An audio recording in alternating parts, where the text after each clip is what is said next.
बिस्मिल्लाहिर्रहमानिर्रहीम। अस्सलामु अलैकुम वरहमतुल्लाहि वबरकातुहू। उम्मीद करता हूँ कि आप हज़रात आफ़ियत, खैरियत और ईमान की सेहत और सलामती के साथ होंगे। अल्लाह सुब्हानहू व तआला ऐसे आप खुश और ईमान की सलामती के साथ रखे। दोस्तों, इस वीडियो के अंदर देखेंगे एक पंडित होकर नबी पाक सल्लल्लाहु अलैहि वसल्लम के मुतालिक आवाम को मुखातिब कर रहा है और आवाम को बता रहा है कि नबी अलैहिस्सलातु वस्सलाम की ज़िंदगी क्या थी और वो इस्लाम के बारे में, कुरान के बारे में बहुत सारी बातें बता रहा है। तो दिल खुश हो जाता है जब ऐसे लोगों से नबी पाक सल्लल्लाहु अलैहि वसल्लम के बारे में उनकी बड़ाई सुनते हैं, उनकी खुशियाँ सुनते हैं कि किस तरीके से वो लोगों के लिए भलाइयाँ क्या करते थे। और इस्लाम की खूबियाँ जब इस तरह के लोग बयान करते हैं तो दिल आपस में मुत्तहिद होने को मन करता है और दिल ये चाहता है कि अल्लाह जल्ल शानो ने जिस तरीके से उनको दीन इस्लाम के इल्म से नवाजा है, अल्लाह जल्ल शानो उन्हें ईमान की दौलत से भी ज़रूर नवाजे। तो दोस्तों, हम बात करेंगे नबी पाक सल्लल्लाहु अलैहि वसल्लम के बारे में पंडित क्या कुछ बता रहा है और साथ में सुनेंगे एक मशहूर व मारूफ मोहतरमा है जिसका नाम प्रज्ञा मिश्रा है और वो भी नबी अलैहिस्सलातु वस्सलाम के मुतालिक अवाम को बता रही है कि नबी अलैहिस्सलातु वस्सलाम की तस्वीर आखिरकार इस्लाम में क्यों नहीं है। और जहाँ पर अंधभक्त लोग अंधभक्ति फैला रहे हैं और इस्लाम को बुरा कह रहे हैं और उसके बारे में गलत अफवाह फैला रहे हैं, तो इस वीडियो के ज़रिए से जानेंगे कि इस्लाम की आखिर क्या हकीकत है। तो दोस्तों, मैं नहीं जानता प्रज्ञा मिश्रा हकीकत क्या बताती है, इसकी हकीकत इस्लाम के अंदर जो इसने ली है वो कहाँ से ली है, मगर हिंदू होकर इस्लाम के बारे में इतनी नॉलेज लेना ये आपस में एक मोहब्बत का पैगाम देती है। तो दोस्तों, आपका वक्त ज़ाया ना करते हो, मैं आज का टॉपिक शुरू करता हूँ। आपसे एक इल्तमास है जो आपके लिए बिल्कुल फ्री है और हमारे लिए फुल हेल्पफुल है। वो क्या कि आप हमारे चैनल को लाइक और शेयर कीजिए। अगर आप हमारे चैनल पर पहली बार आए हो तो सब्सक्राइब भी कर लीजिए। तो चलिए, आपका वक्त ज़ाया ना करते हुए हम आज का टॉपिक शुरू करते हैं।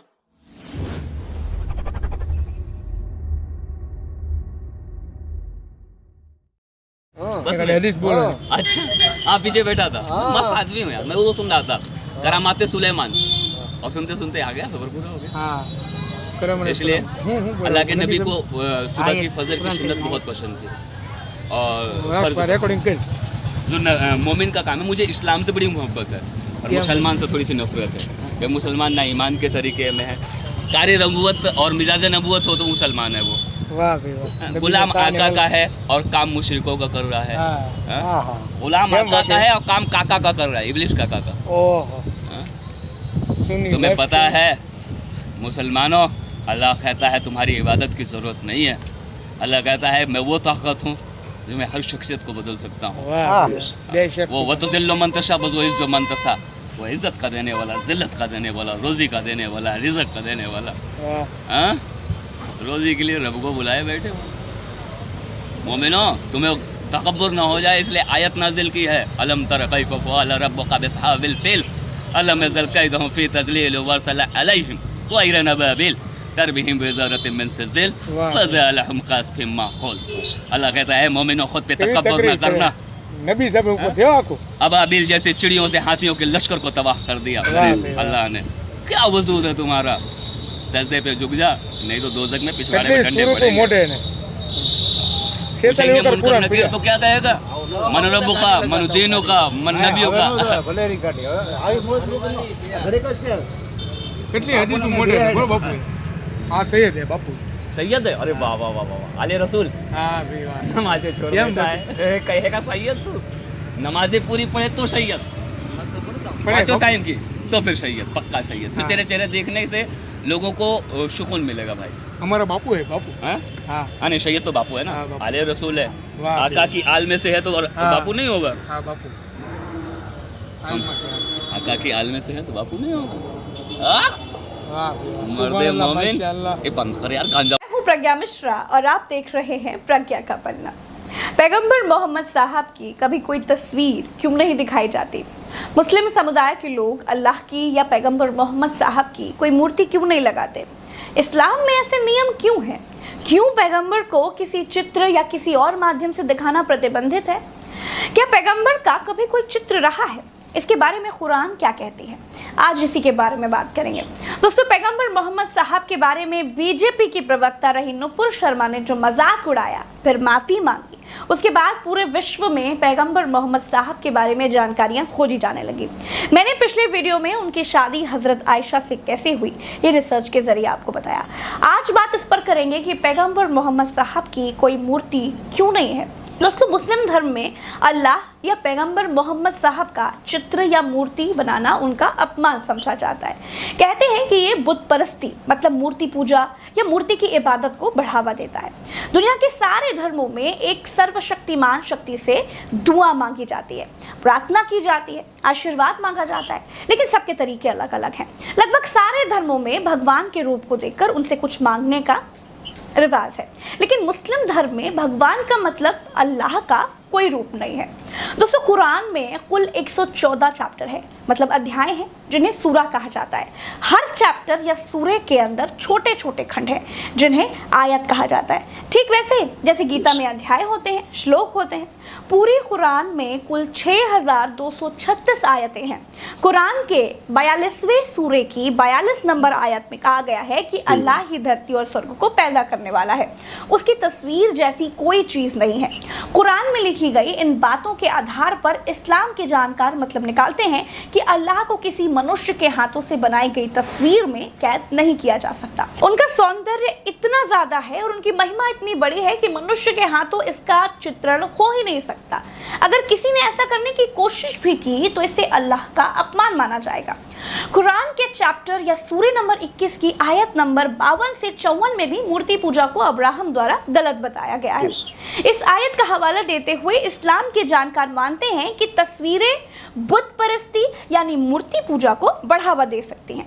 दोस्तों, इस्लाम धर्म में हजरत मोहम्मद साहब ने अपने जीवन में जो कहा या किया उसे हदीस कहा जाता है, और हदीस में भी तस्वीरें बनाने से साफ तौर पर मना किया गया है।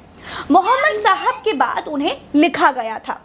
इस्लामी परंपरा जीवित प्राणियों की, खासकर मनुष्यों की तस्वीर बनाने पर पूरी तरह से पाबंदी लगाता है। यही कारण है कि भारत के ज्यादातर हाजी आज भी मोबाइल से भी फोटो खींचने से परहेज करते हैं, और यही वजह है कि इस्लामी कला ज्यादातर अमूर्त और सजावटी चित्रण की ओर झुकी हुई है। दुनिया भर में बनी मस्जिदों की दीवारें और कुरान के पन्नों पर हमें ज्यामितीय पैटर्न के नमूने देखने को मिल जाते हैं। अब आप कहेंगे तो फिर इंटरनेट पर पैगंबर मोहम्मद साहब के नाम से जो तस्वीरें पड़ी हैं वो कहाँ से आई।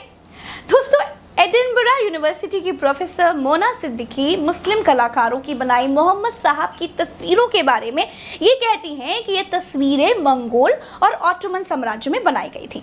इन तस्वीरों में मोहम्मद साहब के चेहरे को बिल्कुल नहीं दिखाया गया है, लेकिन ये साफ है कि ये उन्हीं को दर्शाती हैं। वे कहती हैं कि ये तस्वीरें मोहम्मद साहब के प्रति समर्पण और उनकी ओर प्रेरित होकर के ही बनाई गई थी। ज्यादातर लोगों ने उनकी तस्वीरें उनके प्रति प्रेम और श्रद्धा की वजह से ही बनाई थी।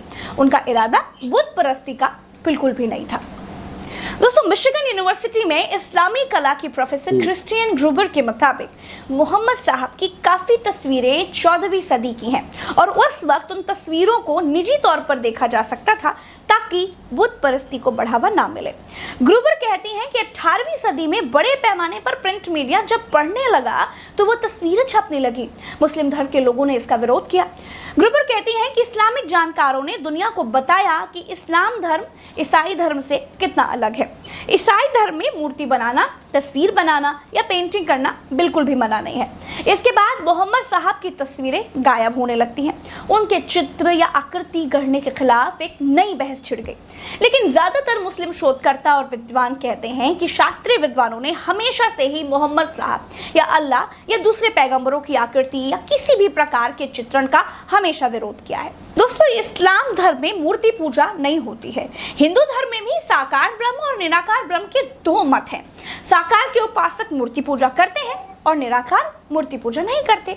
तो दोस्तों, अगर भारत में कोई पैगंबर मोहम्मद साहब की कोई तस्वीर बनाता है किसी तस्वीर को पैगंबर मोहम्मद की तस्वीर बताता है तो भारतीय कानून क्या कहता है?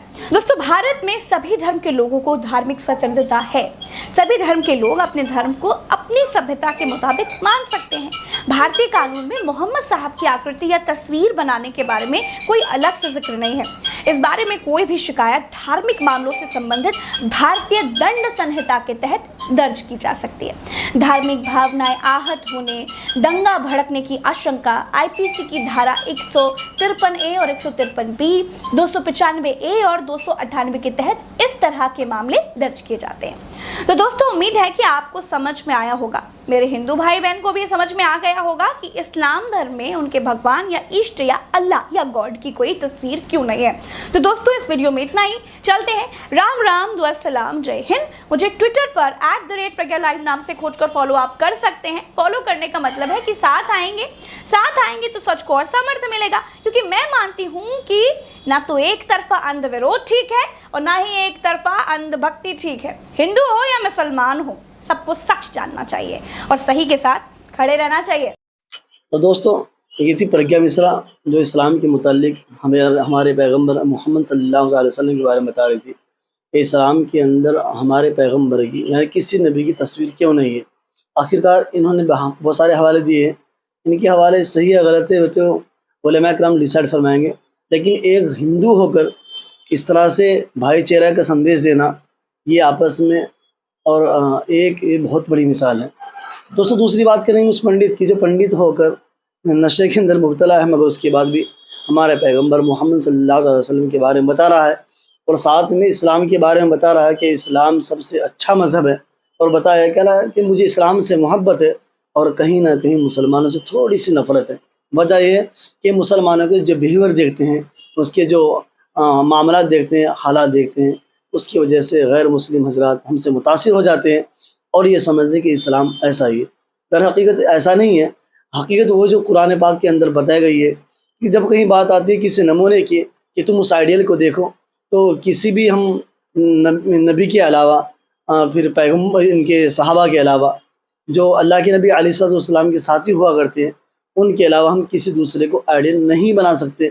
इसकी मेन वजह ये कि आप मुझे देखकर इस्लाम लाओ या मुझे देखकर इस्लाम छोड़ो, ये आपके लिए कतन दुरुस्त नहीं है। अगर कोई गैर हजरात मुसलमान होता है, वो मेरे अखलाक को देखकर मुसलमान होता है, तो ये तो मुश्किल लगता है। मगर दोस्तों, हमारे हालात की वजह से, हमारे मामलात की वजह से कहीं ना कहीं गैर मुस्लिम हजरात वो इस्लाम के बारे में गलत फहमी का शिकार हो जा रहे हैं। बहरहाल, हम लोगों को चाहिए जो हम लोग मुसलमान हैं कि हम इस्लाम के मुतालिक अपने आप को ढालने की कोशिश करें, ताकि गैर हजरात जो इस्लाम को नहीं जानते हैं वो हमें देखकर इस्लाम की तरफ राग़िब हो और रुजू हों। दोस्तों, आज के लिए इतना ही काफ़ी। दीजिए अपने भाई को इजाज़त। मिलते हैं आपसे नए टॉपिक के साथ। अल्लाह हाफ़िज़।